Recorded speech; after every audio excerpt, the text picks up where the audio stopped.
You are in the heart of spiritual heart of Sri Lanka. It's Temple of the Tooth Relic. How do you feel to come to this beautiful spiritual heart of Sri Lanka?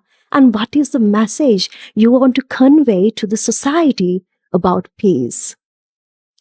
First of all, I would like to pay respect to the Mahasangha and to the government official and dear all lady Vickies. And thank you for having us here in this interview. We are very grateful and honored to be here in this sacred stupa of the tooth relics of our Lord Buddha. I have always have the desire to pay respect to the tooth relics of the Buddha, which is a very special moment for all of us here, all the monks. And so, by the power of the triple gems, I would like to make a wish and a vow to, in front of the Buddha relics, that may all beings will be well, always be well, be happy, and be peaceful. And may all beings will always look back within to find some peace and to practice the mindfulness to bring peace to themselves and families and to society and the world. And so, hoping that everyone will continue practicing that way, and every day is going to be our peaceful day. And that message, that statement, if we keep on repeating it every day, this world will be much better and be at peace. Come on, Bante. One more thing. This world is so busy right now and so digital. Why do you believe that still a physical walk is still a powerful way to convey the message of peace? I believe it's because of the world is moving so fast right now, and we tend to move to chase after it. For that reasons, we never look back, never slow down, because we always wanted to chase, because we are afraid if we're not chasing, then we will be left behind. That is the mindset of the people each and every day. When the technology is rising, and this is when we also, our mind, our virtue also going down as well. For that reasons, the walking actually in using our physical and our mind, what I call is determination, right effort, and patience. Without these three, we cannot achieve anything in life. For that reason, when we use our strength to walk in the heat of Sri Lanka, it's very hot. The road especially is burning. Our first day, most of our venerable monks got burned on the first day, and we are very grateful that the people so lovely, with so much support, they lay out all the banana leaves along the road, infinity path for us to walk on, which is very grateful. Even though with that leaves, without water on it, it's still burning, right? And so when people seeing us moving silently like that, using our physical strength and our mind, strong determination, things like that, to walk, to spread this loving kindness and compassion and the message of peace to all the people, this is when people will slow down and look back within. As long as they can stay and look at the monks walking and then wholeheartedly look at the monk, pay respect to the monk, or even offer the flowers, that is when I can tell that they stop from doing everything else to look back within. That is when they find peace for themselves. So walking is the message, a living message. Come on, Bante. It's a great pleasure and honor to hold this mic for you. That's my great pleasure. Come on. Thank you so much. I have seen so much love, so much support from all the people to this waffle piece. මම දැක්කා මේ සාමපාද යාත්‍රාව සඳහා අපේ අය මේ බෞද්ධ ජනතාව බොහොම ආදරයෙන් බලන් හිටියා. ඒ වගේම බොහොම ආදරෙන් අපිට උදව් කළා. At the same time, I do see so much sufferings to the people who I met along the road. ඒ අතර මම දැක්කා අපේ බොහෝ පිරිසක් බොහෝම දුකින් ආතතියෙන් යුක්තව සිටිනවාද. There is one thing that I would like to address. ඒකේ එක දෙයක් තමයි අපි හොඳින් අපේ සිහිය තබා ගැනීම පිළිබඳව. Nothing wrong with this. It is just the respect. It's just the way of you paying respect to the monks. අපි දකිනවා අපේ මහා සංඝරත්නයට ගෞරව කිරීම තුලින් ඒ දුක නැති කරගන්නට අපිට හැකි වේයයි කියලා. But at the same time, you create drama to the others. ඒ වගේම අපි බොහෝම ආශාවෙන් යුක්තව ගෞරව සම්ප්‍රයුක්තව ධර්මය අහන්නටත් අපි කැපවී සිටිනවා. Once you see the monk cross by, just rush out to pay respect to the monks without any thoughts, without any thinking. අපි ඕන සූදානමින් සිටිනවා අපේ මහා සංඝරත්න කිසිම බලාපොරොත්තුකින් තොරව ගෞරව කරන්නට වඳින්නට පුදන්නට. And the police officers have to stop you from doing that. ඔබේ වන්දනාමාන කරන උත්සාහයේදී අපේ පොලිස් නිලධාරීන් ඔබ වළක්වුවකත් මම දැක්කා. Sometimes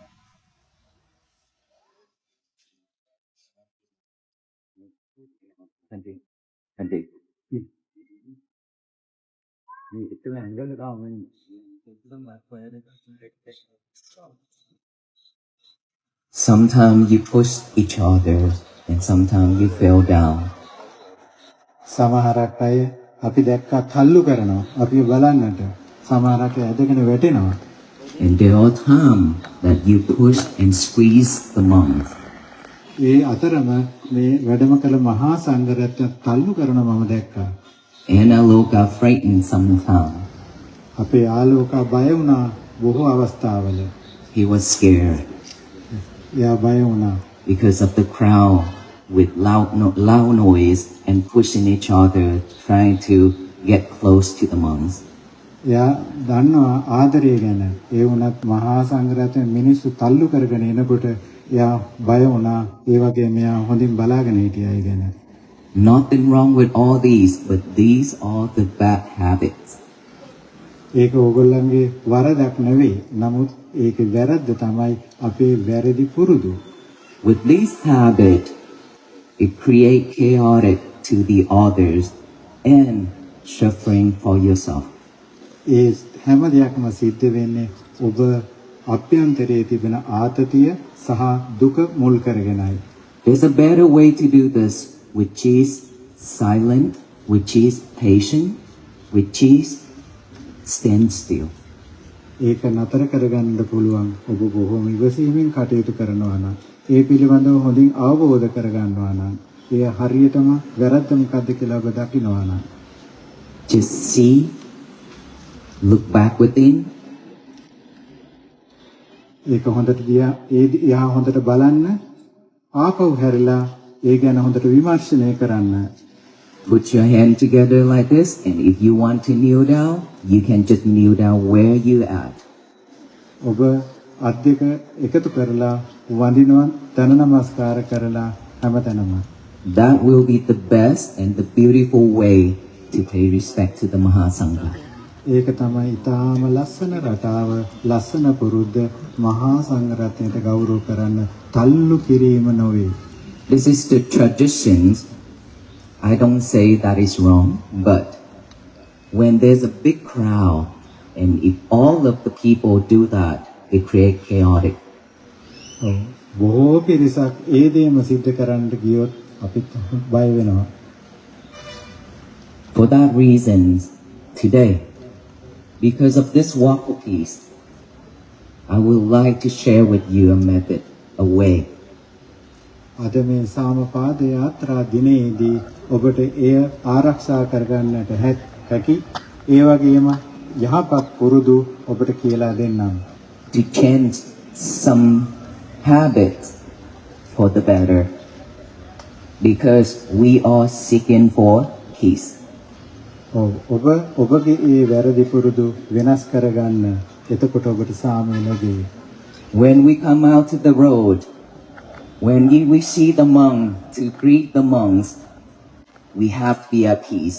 And then when we go home, we have to bring peace home. yes ඔව් අපි පාරට ආවහම අපි කැමති හාමුදුරු දකින්න වඳින්නට ඒ වගේම අපි ගෙදර ගියාම අපේ ඒ සාමය නැවත වතාවක් නැති වෙලා යනවා. If we come out, waste a lot of hours, a lot of energy, a lot of effort and time, and then you're not happy, and then you suffer, then those are not worth it. අපි ඒ වන්දනාමාන කරන්නට ගෞරව කරන්නට අපි දවස් පැය විනාඩි ගණන් අපි බොහෝ කාලයක් අපි වැය කරනවා. නමුත් අපි මේ හරියාකාරව වන්දනා කරන පූජනීය කරන We are all Buddha's disciples. We have to listen, we have to learn, we have to practice the Buddha teachings diligently. අපි බුදුහාමුදුරන්ගේ අනුගාමිකයෝ. නමුත් අපි ඒවා හරියට පුරුදු කරන්නේ නැහැ. Which is mindfulness. ඒ තමයි යහපත් විදිහට අපි මේ බුදුහාමුදුරන්ගේ දර්ශනය අනුගමනය කරනවා නම් ඒ තමයි මඟ mindfulness සම්මා සතිය නැත්නම් සිහිය පවත්වා ගැනීම. It doesn't matter who we are, what we are. We must have mindfulness with us. අපි කවුරුද මොනම જાතියකද අපිට ඒ අදාළ නැහැ. අත්‍යවශ්‍ය දේ තමයි කවුරු වුණත් මොන කොටසකට අයත් වුණත් සම්මා සතිය සිහිය පවත්වා ගැනීම. Without practicing mindfulness, we will go in and out this samsara infinity of life. අපි මේ සතිය පුරුදු පුහුණු කරේ නැත්නම් මේ සංසාර ගමනේ නැවත එකතු වීම ඒ වගේම නැවත නැවත එකතු වීම සිද්ධ වෙන්නට සිදු කරන්න සිදු වෙනවා. It means that we suffer life after life. ඒකෙන් තේරෙන්නේ අපි ජීවිතය ඊළඟ ජීවිතය ඒ වගේම ඊළඟ ජීවිතයත් අපි දුකටපත් වෙන එකයි. Do you still want to suffer like this for your next life? ඕගොල්ලන්ට ඕනද ඊළඟ ආත්මයත් මේ සංසාර ගමනේ දුකටපත් වෙන්න දුකින් ඉන්න ආතතියෙන් යුක්තව ජීවත් වෙන්නට? Who wants to suffer next life? Raise your hand. yes කවුරු හරි ඉන්නවා නම් ඊළඟ ආත්මේ දුක විඳින්නට අත උස්සන්න. අත උස්සලා පෙන්නන්න. No one? You want to liberate all kind of suffering to attain the blissfulness of Nibbana, right? ඒකෙන් තේරෙන්නේ ඔය හැම කෙනෙකුටම අවශ්‍යයි මේ සංසාරයෙන් අත මිදලා නිර්වාණ සමාපත්තිය ලබා ගන්නට. If so, then we have to practice diligently mindfulness, the technique that Buddha taught. ඒක අවශ්‍ය නම් බුදුහාමුදුරන්ගේ දර්ශනයට අනුව mindfulness නැත්නම් සතිය පිහිටුවා ගත යුතුමයි. When you walk, when you eat, when you lying down, when you stand, when you talk, when you do anything, it must be mindful. ඔබ කනකොට, බොනකොට, නිදනකොට, යම් වැඩක් කරනකොට, කියවනකොට මේ සතිය පිහිටුවා ගත යුතුමයි. And the practice of mindfulness is all about this breath. මේ සතිය කියලා කියන්නේ අපේ හුස්ම සම්බන්ධව කරන වැඩක්. This is the basic way for us to practice to bring our monkey mind back to this present moment here and now. ඒක ඊටාම පහසු මඟක් අපේ මේ මනස නැමැති අපේ වඳුරා නැවත ඔහු අපකින් ඈත් කරවන්නට. Now I want you to do this. Take your left hand, put over your heart. Take your right hand, put on top of your left hand. ඔබගේ අත මේ වෙලාවේදී එකතු කරගෙන දකුණු අතත් වම් අතත් එකතු කරගෙන බලාපොරොත්තු වෙන්න මේ ටෙක්නික් එක ඉගෙන ගන්න. Like this. Left hand over your heart. Heart. This is the heart. Left hand over the heart. Right hand on top of the left hand. සමාවෙන්න ඒක පවත්වා ගන්න ඕනේ. ඔබගේ වම් අත හදවතේ තබාගෙන දකුණු අත ඒ අතට උඩින් තබා ගන්න. Show me, do it. yes සියලු දෙනාම කරන්නේ ප්‍රායෝගික පුහුණුව. Now I want a complete silence. Close your eyes. දැන් නිශ්ශබ්ද වන්න ඔබගේ දැස් පියාගන්න. සියලු දෙනාම දැස් පියාගන්න. Feel each and every heartbeat. ඔබගේ හදවතේ ස්පන්දනය ඔබට දැනෙනවා දැන්. Keep feeling your heartbeat. ඔබට දැනෙනවා ඔබගේ හදවත ගැහෙන හැටි. Did you see that inner child is beaten?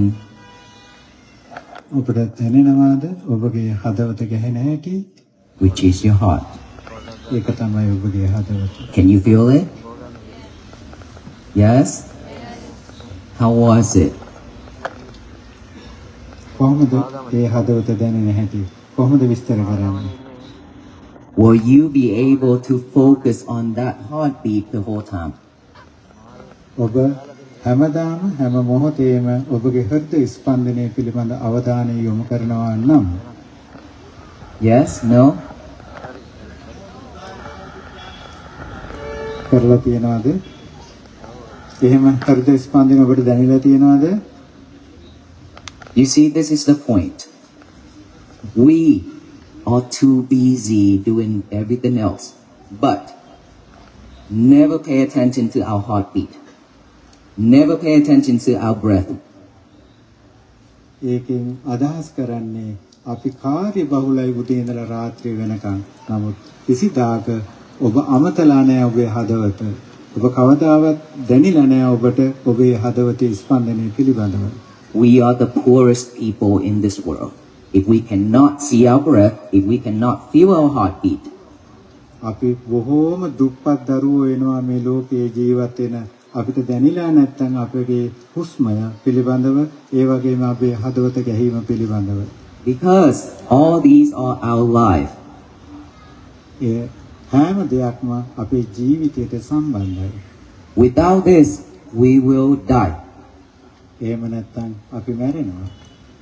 So we have to understand, we have to see our breath going in and out, passing through this nostril, and we have to feel our heartbeat rising and falling, rising and falling.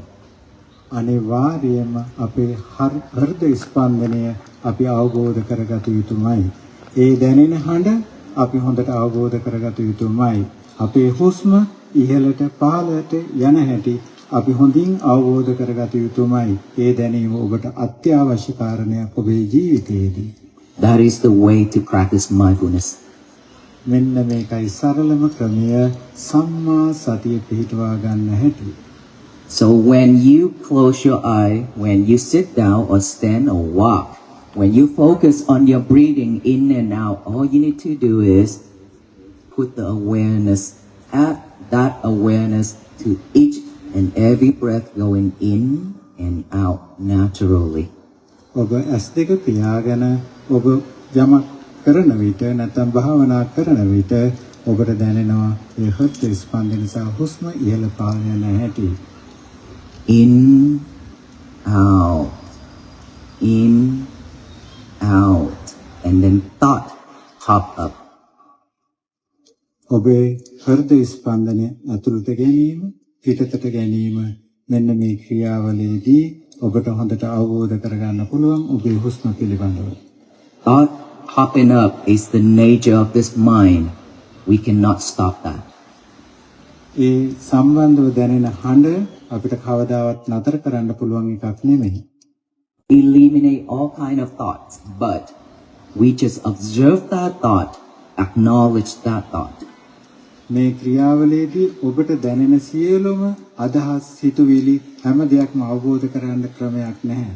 නමුත් යම් තරමකින් ඔබට එන යන If you see thought popping up, all you need to do is just observe that thought without any reaction and acknowledge that thought by saying silently, thought, thought, thought. ඔබ මොනම හේතුවක් නිසාවත් ඒ සිටිවිලි පිළිබඳ විමර්ශනයකට යන්නට එපා. ඔබට දැනුණා නම් සිටිවිල්ලක් ආවා කියලා ඒ සිටිවිල්ලක් යන හැඟීම පමණක් ඇති කරගන්න ඒ හොඳටම ඇති. Then come back to your breathing again. In, out, in, out. If you hear any noise, ඊට පස්සේ නැවත වතාවක් ඔබගේ හුස්ම ඉහළට පහළට ගැනීමට එන්න. එතකොට නැවත වතාවක් ඔබගේ සතිය නැත්නම් සිහිය හුස්ම පිළිබඳව අවධානය යොමු කරන්න පුළුවන්. any type of noise, it doesn't matter. All you need to do is just acknowledge that noise by saying silently, sound, sound, sound, come back to your breathing. යම් ශබ්දයක් ඔබට ඇහෙනවා නම් ඒ පිළිබඳවත් ඔබ ගැඹුරින් නොසිතා ඒ ශබ්දයක් යන ආකාරයෙන් ඔබ ශබ්දය ගැන පමණක් සිහි කරන්න. And then you breathe in, breathe out. Breathe in, breathe out. If you feel anything happen with this physical body, any kind of pain, numb, any type of feeling, ඔබ මෙහෙම හුස්ම ගන්නකොට තව තවත් ඔබට යම් දැනීම් ඇති වෙනවා. සමහරක් වෙලාවට ඔබගේ හිරිවැටීම් වාගේ දේවල්. don't get mad. All you need to do just observe that feelings as pain or numb, and then acknowledge that as feeling. Say that 3 times silently. ඔබ බය වෙන්නට එපා. ඒ වගේ අවස්ථාවන් වලදී බොහොම සරලව සිතන්න ඒ දැනීමක් කියලා. And then come back to your breathing again. This is all you need to do every single day. ආයිත් ඔබ හුස්ම පිළිබඳව අවධානය යොමු කරන්න. ඉහළට ගැනීම, පහළට ගැනීම. මේක තමයි දවසේ ප්‍රායෝගික පුහුණුව. The very basic way for us to practice mindfulness, to bring our mind back to this present moment here and now. මේක තමයි එකම ක්‍රමය දවසකදී කරන්නට පුළුවන්. ඔබගෙන් බැහැරට යන සිහිය නැවත වතාවක් ඔබ මේ මොහොතේ දක්වා පවත්වා ගැනීම.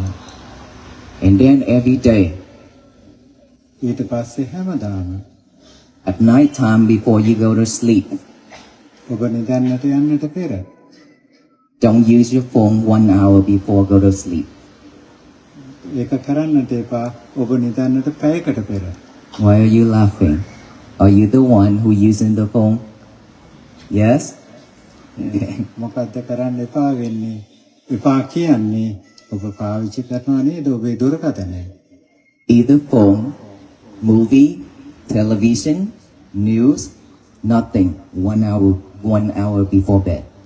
ඔබ නිදන්නට පැයකට පෙර මොනම හේතුවක් නිසාවත් දුරකථනය, ඒ වගේම සිනමා නැරඹීම, රූප වාහිනිය වලින් වළක්වන්න. Now go to sleep, and then tomorrow when you wake up in the morning, දැන් නිදා ගන්න හොඳට. ඊට පස්සේ පහුවදා ලස්සනට නැගිටින්න. you have to know this, you have to understand and remember this, okay? Every morning when you wake up, your mind is still fresh and pure after a long night of rest. මේ විදිහට කළාම මුළු රාත්‍රිය පුරාවටම ඔබට ලැබෙන නිශ්ශබ්දතාවය නිසා පහුවදා උදේ ඔබට ලස්සන ලෝකයක්, ලස්සන සිතුවිලි, ලස්සන ජීවිතයක් ලබා ගන්නට හැකියාව ලැබෙනවා. If you don't give your mind a job to do, it will pick up all kind of thoughts. ඔබ මොනම හේතුවක් නිසාත් ඔබේ රාජකාරියෝ යම් ක්‍රියාවලින් නවත්තන්නට එපා. නමුත් ඔබගේ සිතුවිලි, හෘද ස්පන්දනය පිළිබඳව අවධානය යොමු කරන්න. Either bad, sad, unhappy, or anything that is not wholesome. ඔබ යම් ආකාරයකින් unhappiness, ඒ වගේ දුක, පීඩාව, ආතතිය කියන දේවල් ඉතා හොඳ දේවල් නොවේ. And then your whole day will be just full of thoughts. ඔබ යම් හේකින් දවස පුරාවටම නරක සිතුවිලි ඇති කරගත්තොත් Then you don't have a peaceful day. ඒක ඔබගේ සාමකාමී දවසක් නොවේ. No happiness at all. ඔබට මොනම හේතුවක් නිසාවත් ප්‍රීතියක් ගෙන දෙන්නේ නැහැ. So before your mind goes there, all you need to do is get a piece of paper and a pen out. ඒ වගේ වෙලාවල් වලට ඔබ පුහුණු කරන්න මෙන්න මේ දේ. යන්න කොලයක් ගන්න. Write out the statement. Today is going to be my peaceful day. ලියන්නේ එහි අද මගේ සාමයේ දවසයි. Write that message down on that piece of paper, even though you already memorize it, but keep writing it down every morning. ඔබගේ සිහියේ පවතින තාක් ඒ ලියන්න සිහියේ තබා ගන්න, කියවන්න පහුවදා එළි වෙනකන්. After you writing that down, read it over and over with your eyes. ඔබ ඇස් දෙක අරගෙන ඔබ ලියාගත්ත ওই වාක්‍ය කියවන්න හොඳින්. And then read it out loud with your mouth. ඒක කියවන්න ඔබගේ මුවින්. Read it out loud. Say, today is going to be my peaceful day. කියවන්න ඔබ අද මගේ සාමය දවසයි. If you can do that, ඔබට කරන්න පුළුවන් වුණොත් එය every morning, that message will save you from unhappiness, from suffering. ඒ පණිවිඩය ඔබ දවස පුරාවටම සාමය පවත්වා ගැනීම සඳහා දුක නැති කර ගැනීම සඳහා හේතුවක් වටපත් වෙනවා. Because whenever you feel unhappy, whenever you want to say something or you do something that is not mindful, that is unwholesome, ඔව්. ඒ ඔබ යම් හේකින් නරකක් වැරද්දක් කරීමේ කරනවා නම් ඒ සිටිවිලි ඔබට හැමදාම නරකක් සිදු කරනවාමයි. that habit of writing that statement down will remind you මේ විදිහට වාක්‍ය ලියලා කියවනකොට ඔබට ඔබගේ සතිය ඔබට පිටුවා ගන්නට පුළුවන්. It reminds you, oh, I just wrote that down this morning. Today is going to be my peaceful day, so I shouldn't react that way. I shouldn't say that way. I shouldn't think that way. යම් හේකින් ඔබට නරක දෙයක් ඇති වුණොත්, ක්‍රෝධය, වෛරය වගේ දෙයක් ඇති වුණොත්, වහාම සිහියට ගන්න මම උදේ ලියාගත්තා, උදේ මා ලිව්වා මගේ සාමයේ දවසයි අද. Then you are free from enemies. Then you are be at peace. ඒයින් ඔබට පුළුවන්කම ලැබෙනවා ඔබේ තුලට එන සතුරන් ඉවත් කරගන්නට. ඒ වගේම ඔබ තුලට එන සාමයේ විරහිත බව නැති කරගන්නට. That is the Buddha teachings. Tell us how to live peaceful life in many different ways, and that is the ways that I want to share with you. That's how I also practice. මෙන්න මේකයි බුදු පියාණන් වහන්සේගේ පණිවිඩය. හැබැයි ඒ පණිවිඩය එන්නේ වෙනත් ක්‍රම තුලින්. මම පුහුණු කරන්නේ මගේ ජීවිතයේදී මම මේ බෙදා හරින්නේ ලෝකේ පුරා අන්න මේ මගේ ක්‍රමවේදයයි. So I wish you all always be well, be happy, and be peaceful. මම ප්‍රාර්ථනා කරනවා මේ සන්ධ්‍යාවේදී ඔබ සියලු දෙනාටම සතුට, සාමය, පිරි ජීවිතයක් ඇති වේවා කියලා. And take that message into action starting from now. ලබා ගන්න මේ පණිවිඩය ඔබගේ හදට අද ඉඳලා සෑමදාම සාමය පවත්වා ගැනීම සඳහා. Time is not waiting for us. We have to take advantage of it. කාලය අපි එනකම් බලන් ඉන්නේ නැහැ. කාලය හැම වෙලාවෙම වෙනස් වීම වලට පරිවර්තන වෙනවා. Thank you so much. Namo Buddhaya. Imagine standing in the ancient, reverberating center of the spiritual heart of Sri Lanka, the venerable temple of the tooth relic. The air is thick with the scent of incense, the soft murmur of prayers, and the accumulated devotion of countless centuries. It is here, grounded in a lineage of profound stillness, that venerable Bhikkhu Panikkara, the guiding spirit of the Walk for Peace, offers a vow that echoes far beyond the temple walls. With a heart wide open to the suffering and beauty of the world, he calls upon the power of the triple gem not for personal gain, but to cast a net of loving kindness over humanity. His prayer is simple yet infinite, that all beings may be well, happy, and peaceful. But a prayer, in the mindful tradition, is not merely a wish cast into the void. It is a profound intention, a call to action. The Venerable understands that true, enduring peace is not a grand, sweeping phenomenon that descends upon the world from above. Rather, it is an intimate, quiet revolution that must occur within the human heart. He invites us to look back within, to practice the gentle art of mindfulness, and to realize that bringing peace to our families, our society, and our world begins with cultivating peace within ourselves. This is not a distant, esoteric ideal reserved for monastics in remote caves. It is a living, breathing practice meant for the messy, beautiful reality of our everyday lives. Yet, when we step outside the quiet sanctuary of our own intentions, we are immediately confronted by a world that seems to be spinning out of control. We live in an era defined by velocity. The modern landscape is a relentless blur of notifications, deadlines, and the ceaseless hum of digital connectivity. As the Venerable astutely observes, the world is moving so incredibly fast, and we are caught in its slipstream, perpetually chasing after a future that never quite arrives. We are driven by a deep-seated, often unconscious fear that if we do not run as fast as we can, we will be left behind in the dust of progress. This constant chasing creates a society of exhaustion. We rarely look back, we almost never slow down. And in this frantic sprint, a subtle tragedy occurs. As our technological capabilities rise to unprecedented heights, our minds become fragmented, and our inner virtues, our patience, our compassion, our capacity for deep presence, begin to erode. We become strangers to our own lives, skimming the surface of our days without ever diving into the depths of the present moment. The digital world promises connection, but it so often delivers isolation and a buzzing, chaotic anxiety that drowns out the quiet voice of the soul.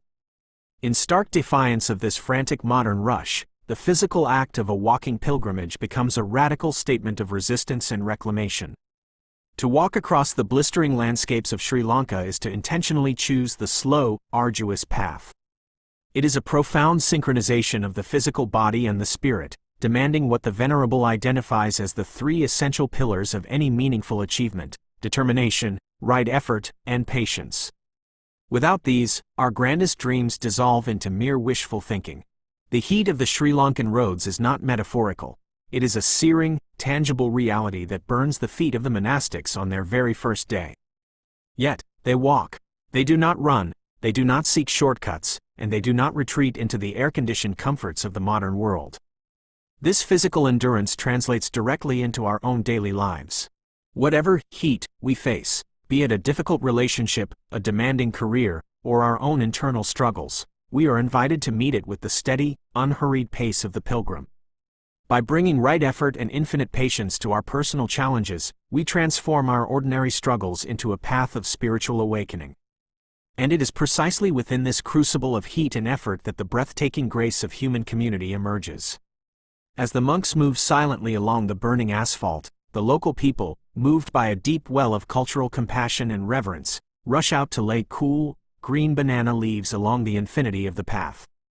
They pour water over the leaves to offer a momentary, soothing relief to the blistered feet of the walkers. This beautiful, spontaneous act of care is a powerful metaphor for how we might live in our own communities.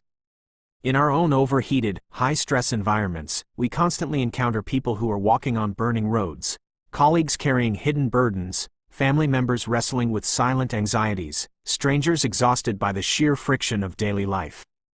The mindfulness practice asks us, how can we be the ones to lay down the cooling leaves? How can we offer a soft word, a listening ear, a moment of unhurried grace to someone who is hurting? We may not be on a literal pilgrimage, but our capacity to offer leaves and water to those around us is the very essence of bringing peace into a hurting world.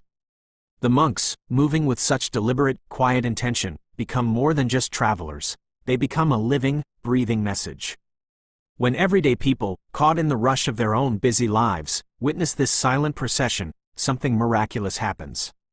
The sheer anomaly of slow, mindful movement in a fast-paced world causes people to stop.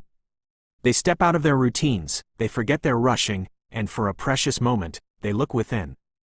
As they wholeheartedly observe the monastics, pay respect, or offer flowers, they are experiencing a sudden, unexpected drop into the present moment. This is the power of embodiment. We do not always need to preach or argue for peace. Sometimes, simply embodying peace in our own physical presence is enough to shift the atmosphere of a room. When we move through our own lives, whether walking into a tense boardroom, navigating a crowded grocery store, or sitting down at the dinner table, with grounded, silent intention, we become a living invitation for others to drop their armor and find stillness within themselves. However, the human mind is a creature of deep conditioning, and the Venerable lovingly points out a poignant paradox he witnesses on the road: the chaos of unmindful devotion. Driven by a passionate desire to pay respects to the holy men, crowds of people often rush forward with a frantic, unthinking energy. They push one another, they squeeze together, they trip and fall, creating a chaotic scene that requires police intervention to maintain safety. The Venerable notes that in their desperation to honor peace, they are actively creating stress, noise, and suffering. This is a profound mirror for our own lives. How often do we pursue good things, success, health, family happiness, or even spiritual growth, with an anxious, grasping energy? We hustle to relax, we fight for peace, we stress over our meditation practices. The habit of rushing is so deeply ingrained that we bring it even to our most sacred spaces. When our pursuit of the light is driven by a frantic, unmindful energy, we only end up generating more shadows, creating hardship for ourselves and those we are supposedly trying to love. Addressing this paradox, the Venerable offers a gentle, pivotal correction that strikes at the heart of true spiritual practice. He clarifies that while the tradition of paying respects is beautiful, if the act of doing so causes you to lose your inner equilibrium, it defeats the entire purpose. We are seeking peace, he reminds us. Therefore, the way we engage with the world, the way we greet the sacred, and the way we return to our everyday lives must be saturated with that very peace. If we spend hours of effort, energy, and time trying to perform a spiritual act, only to return home exhausted, irritable, and suffering, then the effort was not worth it.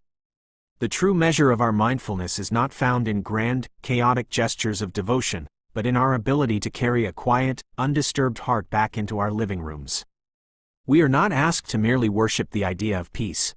We are called to learn, listen, and practice the teachings diligently so that peace becomes the actual fabric of our daily existence.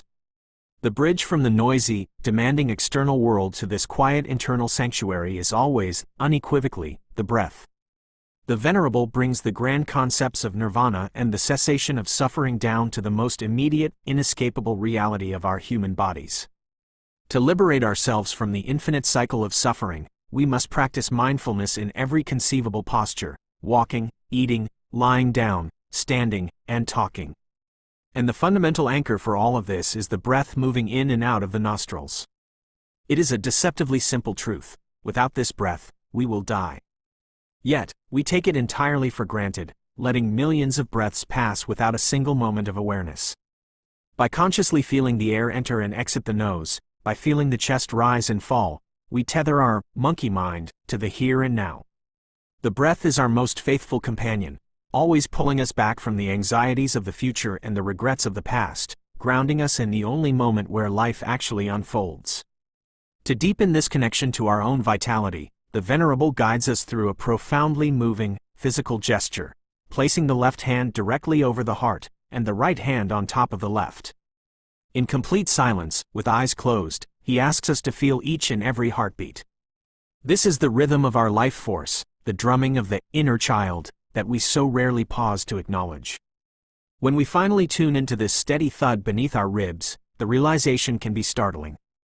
We are so consumed by our emails, our errands, and our external identities that we ignore the very engine of our existence. Feeling the heartbeat is an act of radical self-compassion.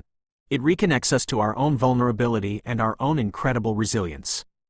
When we struggle to focus on this heartbeat for even a few moments, we see clearly how estranged we have become from ourselves, providing a gentle wake-up call to pay attention to the life that is beating right inside our own chests.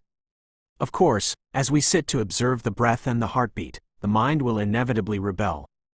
Thoughts will bubble up like carbonation, worries about tomorrow, replays of yesterday's conversations, endless mental chatter. The Venerable's instruction here is liberating. We do not need to fight these thoughts or force our minds to be blank. The goal is not a sterile, empty void, but a spacious, non-judgmental awareness.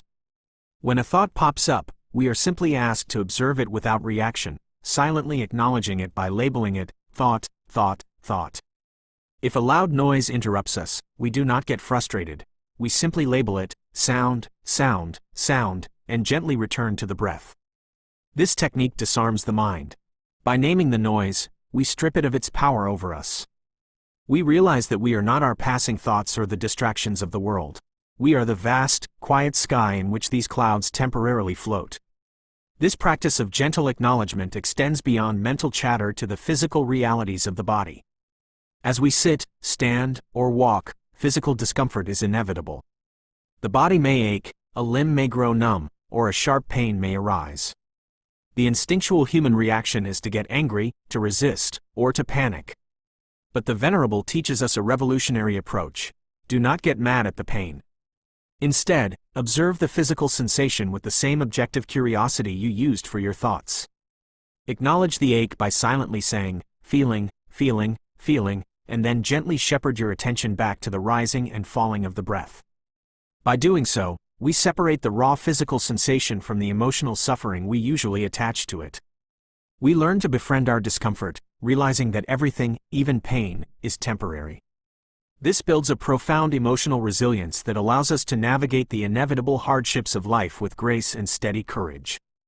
To sustain this delicate, hard-won awareness, we must learn to fiercely protect our boundaries, especially as the day draws to a close.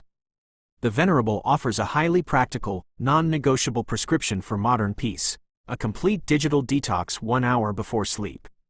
No smartphones, no movies, no television, no relentless news cycles. We spend our days absorbing the anxieties, traumas, and fast-paced narratives of the entire globe. If we carry that chaotic energy right into our beds, our sleep will be restless, and our subconscious will remain agitated. By intentionally turning off our screens, we create a sacred buffer of silence. We allow the nervous system to downshift. We give the mind the space it needs to digest the day, clear out the debris, and prepare for genuine rest. This evening surrender is not a deprivation. It is a vital act of self-care, a way of washing the world off our spirits before we lay down in the dark. When the night has been protected, the morning arrives as a blank canvas of pure, unblemished potential. After a long night of rest, the mind is fresh and pure, untainted by the stresses of the day to come. Before we reach for our phones, before we let the world rush in and dictate our mood, the Venerable urges us to become the architects of our own experience. He asks us to take a physical piece of paper and write down a clear, powerful declaration: "Today is going to be my peaceful day." He instructs us to read it with our eyes, to speak it out loud with our mouths, and to let it sink deep into our bones. This simple, repetitive act builds an invisible armor of intention. As we move through the day, whenever someone cuts us off in traffic, whenever a coworker is unkind, or whenever the urge to react with anger arises, this morning vow echoes in our minds. It reminds us, I shouldn't react that way. Today is my peaceful day. In doing so, we free ourselves from the enemies within our own minds: our anger, our reactivity, our impatience. We realize that peace is not waiting for us in some distant, quiet retreat. It is a choice we must make, actively and fiercely, in this very moment, because time is not waiting, and the life we are meant to love is happening right now.